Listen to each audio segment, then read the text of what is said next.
डाली ना पैसा। अब मैं मुझे गवर्नमेंट से रिक्वेस्ट, सभी जान रहे हैं, यही मैं गवर्नमेंट से इतना ही कह रहा हूँ दिक्कत है कि आपके जो ये हिंदू या मुस्लिम की दिक्कत नहीं है सर, ये हर नागरिक की दिक्कत है। कई यहाँ पर ऐसे होंगे जो कि अगर आप रिपोर्ट को नहीं मानना चाह रहे तो मैं आप पे छोड़ता हूँ, अंजना मगर जी, मेरा मैं केस आना मैं चाहूंगा रहूंगा यहाँ इस पे। रिपोर्ट के ऊपर। ठीक है, जल्दी से सर, मैं चाहता हूँ आप लोग सुन लीजिए, सवाल बहुत देर इन्होंने बोला है, मुझे प्लीज बोलने दीजिए। नंबर 1, बार बार ओवैसी साहब कह रहे हैं क्या गड़बड़ी हो गई अगर मैंने मुसलमानों की बात कर दी, इसमें कौन सा भूकंप या भूचाल आ गया जो मैंने कह दिया कि मुसलमानों की गड़बड़ी है। मैं आपको बताता हूं, यही कोई धोती पहन के, कोई टीका लगा के विश्व हिंदू परिषद का आदमी या कोई साधु या साध्वी कह देती ना कि हिंदुओं के इलाके में पैसा नहीं आता तो पूरे देश में गजब डाल आता।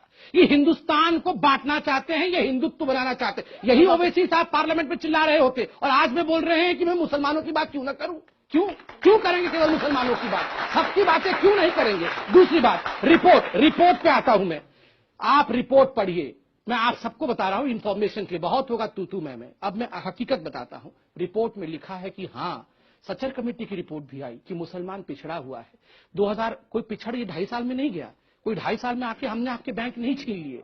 70 साल से मुसलमानों को वोट बैंक की तरह इस्तेमाल किया गया, आपको इस्तेमाल किया गया, आज बिल्कुल इस्तेमाल किया गया। आज मैं बहुत कष्ट के साथ कह रहा हूं ओवैसी साहब, आप जैसे नेताओं ने कभी भी इनको नहीं कहा कि बैंकिंग सिस्टम में पैसा डालो। जब ये पैसा डालने जाते थे बैंकिंग सिस्टम में, आप कहते थे ये अन इस्लामिक है, इस्लाम अलाउ नहीं करता है बैंकिंग सिस्टम। और आज अचानक कह रहे बैंक क्यों नहीं खोला। मुझे याद है जब आपके क्षेत्र में बैंक खुलना था ना, आप लोग कहते थे ये तो इस्लाम के खिलाफ है, बैंक कैसे खोल दोगे। और आज आप बोल रहे बैंक क्यों नहीं खोला।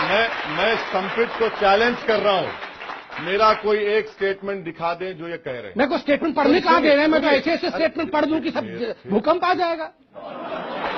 भूकंप आ जाए ना, आ जाए भूकंप। देखिए अगर भूकंप, सुनिए मैं आपसे कह रहा हूं कि बैंकिंग सिस्टम में मैं बैंक्स को खोलने की बात कर रहा हूं। आपके प्राइम मिनिस्टर जाकर हमारे प्राइम मिनिस्टर, आपके प्राइम मिनिस्टर, हमारे प्राइम मिनिस्टर सऊदी अरब जाकर नहीं, हमारे प्राइम मिनिस्टर एग्रीमेंट साइन करके आए। ये गलत बात है। है। मुसलमान याद नहीं आया, मुसलमान इलाके बोलेंगे, आपके प्राइम मिनिस्टर बोलेंगे, आपके प्राइम मिनिस्टर कौन है। नहीं अंजना जी, मैं पूछता हूँ ओवैसी जी के प्राइम मिनिस्टर कौन है। मेरे प्राइम मिनिस्टर मोदी है, तो ओवैसी जी के प्राइम मिनिस्टर कौन है। मुल्क के प्राइम मिनिस्टर। चलिए नहीं अभी भी नहीं, ना आपके मुल्क के नहीं, आपके मुल्क के आप बोलेंगे आज कि मेरे मुल्क के मेरे प्राइम मिनिस्टर, बोल के दिखाइए। नहीं बोलेंगे। क्यों नहीं बोलेंगे। क्यों नहीं बोलेंगे। यही पार्टीशन है, ये अपने प्रधान, मेरी मर्जी नहीं होता है साहब, आप एक पार्लियामेंटेरियन है। सुन लीजिए, एक पार्लियामेंटेरियन जो अपने प्राइम मिनिस्टर को अपना प्राइम मिनिस्टर, अपने मुल्क को अपना मुल्क नहीं कह सकता, ये बंटवारा नहीं कर रहे हैं तो